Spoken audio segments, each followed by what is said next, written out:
அவர் அமர்ந்து கொள்ளுங்கள். இந்த வாக்கியத்தை நாம் மறுபடி கூட ரூத் எழுதின புத்தகம் 2வது அதிகாரம் 1ஆம் வசனத்தை நாம் வாசிக்கலாம். ரூத் எழுதின புத்தகம் 2வது அதிகாரம் 12வது வசனம். உன் செய்கைக்கு தக்க பலனை கர்த்தர் உனக்கு கட்டளையிடுவாராக. இஸ்ரவேலின் தேவனாகிய கர்த்தருடைய செட்டைகளின் கீழ் அடைக்கலமாய் வந்த உனக்கு அவராலே நிறைவான பலன் கிடைப்பதாக. அல்லேலூயா. பக்கத்துல இருக்கிறவங்களை கரம் பிடிச்சு சொல்லுங்க, இந்த மாசம் கர்த்தர் உங்களை நிறைவாய் நடத்துவார். நிறைவான பலனை நீங்கள் பெறுவீர்கள். நீங்கள் நிறைவாய் வாழ்வீர்கள். குறைகள் காண மாட்டீர்கள். கர்த்தர் உங்களை ஆசீர்வதிப்பார். இந்த 9வது மாதம் நீங்க மறக்க முடியாத மாதம். அல்லேலூயா. சத்தமா. இன்னைக்கு நம்ம தியானிக்கிற தலைப்பு என்ன அப்படின்னு பாத்தீங்க அப்படின்னா, கர்த்தரின் செட்டையின் கீழ் வந்துவிடு. கர்த்தரின் செட்டையின் கீழ் வந்துவிடு. இங்கே இந்த ஸ்டோரியினுடைய பின்னணியை நான் உங்களுக்கு சொல்லுகிறேன். மோவாபிய தேசத்திலிருந்து ரூத் என்கிறதான ஒரு புறையின் சகோதரி இஸ்ரவேல் தேசத்தில் இருக்கிற ஒருவனை திருமணம் செய்து அவர் மரித்து போனார். சில நாட்களுக்கு பிறகு அவர் மரித்து போனார்.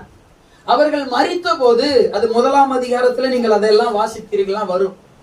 அவர் மரித்த பின்பு இவர் தன்னுடைய மாமியாரோடு கூட அங்க வாழ்ந்திருந்தால், அவங்க மாமியார் நகோமி, அவங்களுடைய மாமியார் பேர் நகோமி. இவர்கள் தேவனுடைய ஸ்தலம், அதாவது பெத்லெகேமில் உணவு கொடுக்கப்பட்டது, தேவனால் மக்களுக்கு சந்திக்கப்பட்டது, நன்மை உண்டாயிற்று என்று கேள்விப்பட்டு மோவாபிய தேசத்திலிருந்து இவர்கள் கிளம்பி வருகிறார்கள். அல்லேலூயா. புறப்பட்டு கானானுக்குள்ளே வருகிறார்கள். அல்லேலூயா. பெத்லெகேமுக்கு வருகிறார்கள். இப்படி பெத்லெகேமுக்கு வரும்போது இந்த ரூத்தும் கூடவே வருகிறாள். இந்த ரூத்தானவள் வேறொரு தேசத்தாள், இயேசுவை அறியாத ஒரு மகள், இயேசுவை பத்தி தெரியாத ஒரு மகள். அல்லேலூயா. அவர் இந்த தேசத்துக்கு வரும்போது, இந்த தேசத்தில் வந்த பிறகு இவர்கள் கதிர் பொறுக்க போறாங்க, எல்லாம் நடக்குது, அதெல்லாம் இருக்கு. அப்போ ஒரு நல்ல விஷயம், அந்த போவாசை சந்திக்கிறார்கள். போவாஸ் இவரை பார்த்து சொல்லுகிற வார்த்தை தான் இந்த வார்த்தை. அல்லேலூயா. இப்ப எல்லாரும் சேர்ந்து இந்த வார்த்தை வாசிக்கலாமா? உன் செய்கைக்கு தக்க பலன் கர்த்தர் உனக்கு கட்டளையிடுவாராக.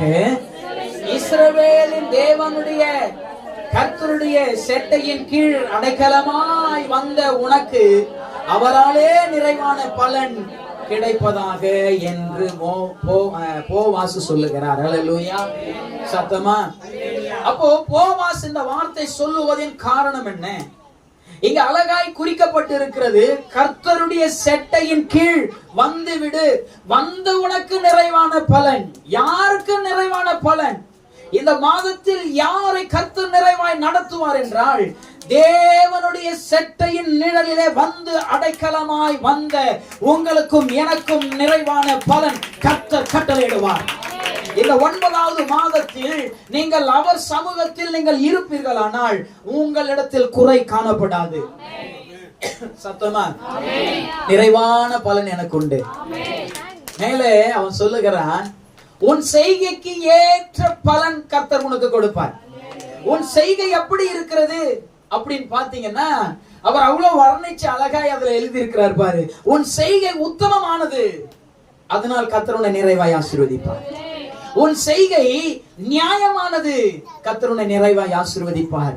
உன் செய்கையில் உண்மை இருக்கிறது, அதனால் கர்த்தர் உன்னை ஆசீர்வதிப்பார். உன் செய்கையில் தேவன் இருக்கிறார், அதனால் உன்னை ஆசீர்வதிப்பார். அல்லேலூயா. என்ன அவ செஞ்சிட்டா? அப்படி என்ன அவ செஞ்சிட்டா? கேள்வி வரணும்ல. உன் செய்கைக்கு தக்க பலனை கர்த்தர் உனக்கு கட்டளையிடுவார்.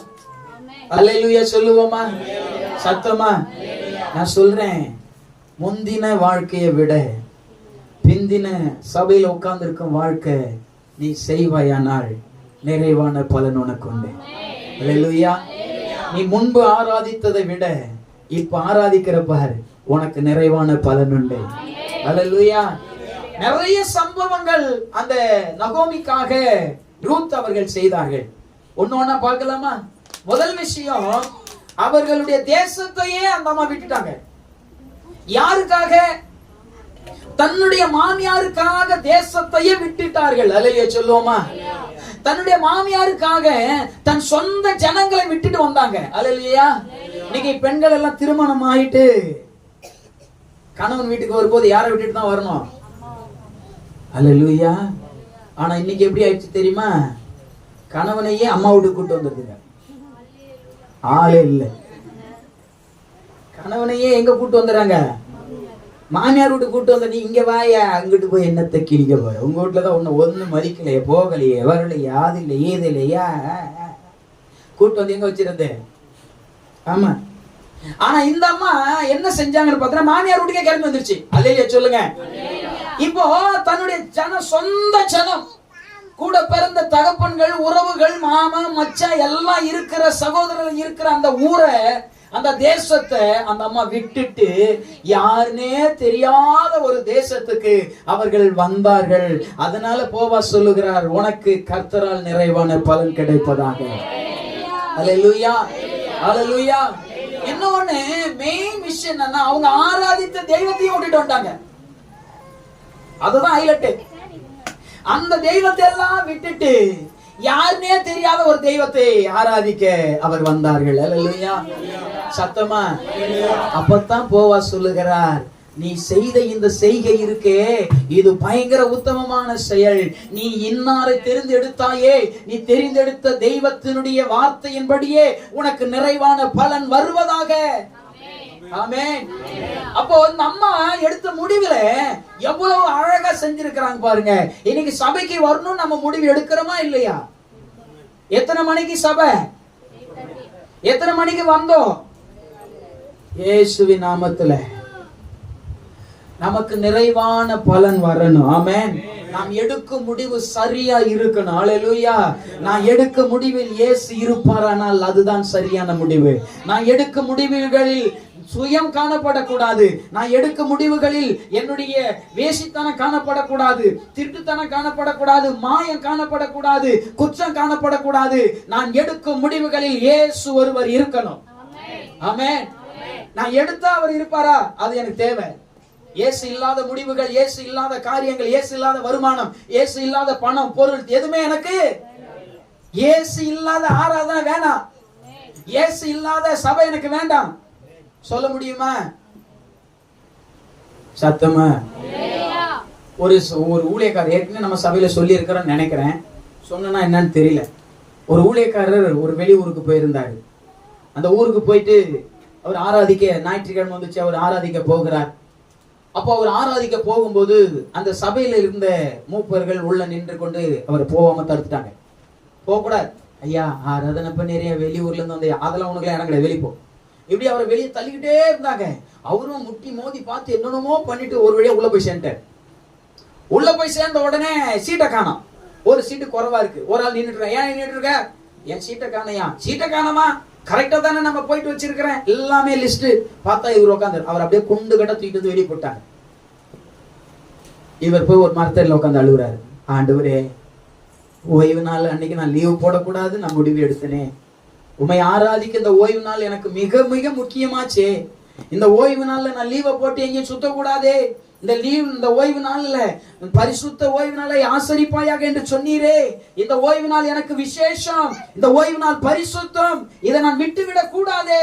இதை நான் ஆராதிக்க நான் ஆசைப்படுறேன். சபைக்குள்ள என்ன விட மாட்டாங்க ஆண்டவரே அப்படின்னு அவர் அழுது ஜெபம் பண்ணிட்டு இருந்தார். அவருக்கு ஒரு சத்தம் கேட்டுச்சான், சின்ன ஒளி மாதிரி காணப்பட்டு ஒரு சத்தம் கேட்டுச்சான், ஏன் மகனே அழுவுறேன்? ஆண்டவர்கிட்ட இப்படி சொல்றாரு, ஆண்டவரே உள்ள போனா விட மாட்டாங்க ஆண்டவரே. அதுக்கு ஆண்டவர் சொன்னாரா, நீ ஏதோ அழுவுறடா, அழுவாதுடா, அவனுக்கு என்னையே உள்ள விட மாட்டானுங்கடா அப்படின்னாரா. அல்லேலூயா. இன்னைக்கு சபைகளில இயேசு இல்லாத ஆராதனை எனக்கு தேவையில்லை. சத்தமா அல்லேலூயா சொல்லுங்க. இயேசு இல்லாத கூட்டம் எனக்கு தேவையே இல்லை. ஆமென். இயேசு இல்லாத குடும்பம் கூட எனக்கு தேவையில்லை. யாராவது ஒத்துப்பீங்களா இயேசு இல்லைன்னா என் குடும்பம் தேவையில்லைன்னு? அல்லேலூயா. பாலியங்கிச்சு ஐயா சிறு வயதிலே அவர் இயேசுவை ஏற்றுக்கொண்டார். ஏற்றுக்கொண்ட போது அந்த குடும்பம் சொல்லிது, உனக்கு சொத்து பத்து எதுவுமே கிடையாது, உனக்கு என்ன அப்பம் கிடையாது, நீ பிள்ளை கிடையாது, வெளியே போன்னு தோர்த்திட்டாங்க. அவர் வெளியில வந்து ஆண்டவருக்காய் வைராக்கியமாய் நின்றார். உலகத்திலேயே நம்பர் 1 சபையே அவர்தான். அல்லேலூயா. ரீசெண்டா தான் அவர் மரிச்சாரு. உலகத்திலேயே நம்பர் 1 சபையே அவருடைய சபை. எப்படி வைராக்கியம்! இயேசு ஒருவர் எனக்கு போதும், இயேசு எனக்கு போதும். ஆமென். இந்த ரூத் அப்படி ஒரு முடிவு எடுத்தார்கள். இதை காட்டிலும் நான் ஆராதிக்கும் இயேசு எனக்கு போதும், இந்த நகோமி ஆராதிக்கிற இயேசு எனக்கு போதும் என்று சொல்லி அவர்கள் கடந்து வந்தார்கள். இதெல்லாம் கேட்ட போவாஸ் சொல்லுகிறார், உன் செய்கைக்கு தக்க பலன் கர்த்தர் கட்டளையிடுவார். அல்லேலூயா. நானும் சொல்றேன், சபையின் தேவ பிள்ளைகளே, நீங்கள் கர்த்தருக்கு வைராக்கியமாய் நின்று இருப்பீர்களானால் உங்கள் செய்கைக்கு ஏற்ற பலன் கர்த்தர் கட்டளையிடுவார், கட்டளையிடுவார். நீ கர்த்தருக்காய் வைராக்கியம் பாராட்டின ஒன்றும் வெறுமையாய் போவதில்லை. நீ நேரம் செலவெடுத்து முழங்கால் படியிட்டு ஆண்டவரே என்று கதறினாயே, உன் கண்ணீர் ஒருபோதும் வெறுமையாய் போவதில்லை, உன் முழங்கால் ஒரு வெறுமையாய் போவதில்லை. அதற்கேற்ற பலனை கர்த்தர் உனக்கு இம்மையிலும் மறுமையிலும் கட்டளையிடுவார். அல்லேலூயா. செபிக்க மறந்து போகாதீர்கள், கர்த்தருக்காய் வைராக்கியமாய் நிற்க மறந்து போகாதீர்கள். ஆமென். சத்தமா நம்ம தேவனுக்காய் வைராக்கியமா நிக்கணும். உன் செய்கைக்கு ஏற்ற பலன் கர்த்தர் உனக்கு கட்டளையிடுவார். அல்லேலூயா. சத்தமா. அப்போ இந்த அம்மாவுடைய செய்கைகளை போவாஸ் கேட்டு ஆச்சரியமாய் சொல்லுகிறான், நீ இந்த செய்கை செய்தாயே, இந்த செய்கைக்கு ஏற்ற பலன் கர்த்தர் உனக்கு கட்டளையிடுவார்.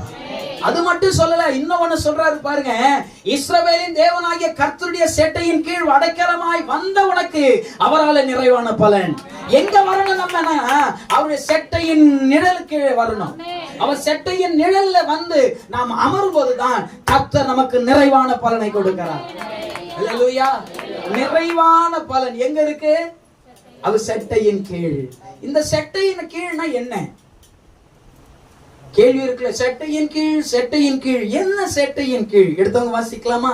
சங்கீதம் 91 4வது வசனத்தை ஒருவர் வாசிக்கலாம். செட்டைனா என்ன அப்படின்னு எழுதி இருக்கிறாரு பாருங்க. 91வது அதிகாரம் 4வது வசனம். நல்ல வாசிமாவல. அவர் தமது சிறகாலே உன்னை மூடுவார், அவர் செட்டையின் கீழ் அடைக்கலம் புகுவாய்,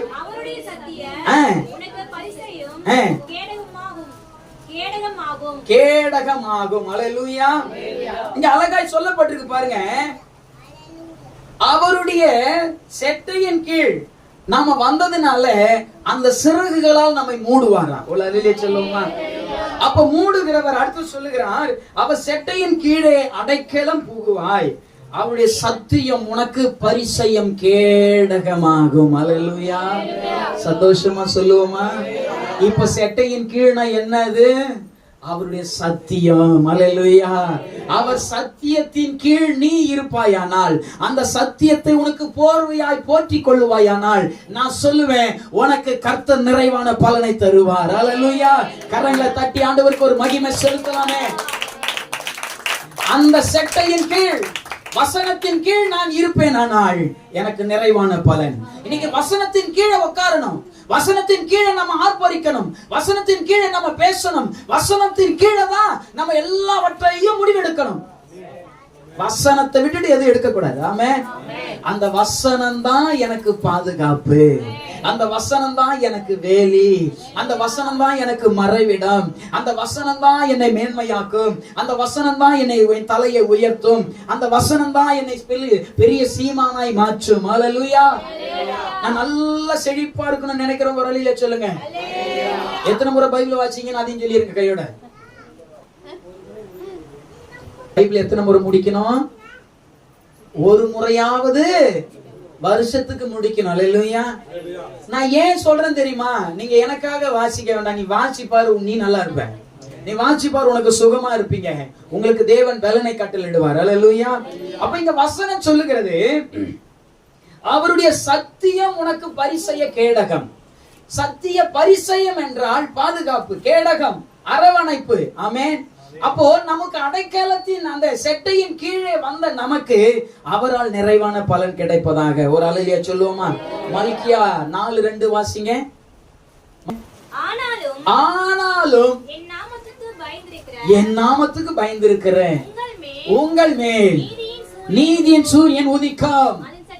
அந்த செட்டையின் கீழ் ஆரோக்கியம் இருக்க. கரங்களை தட்டி சொல்லலாமா? ஹல்லேலூயா.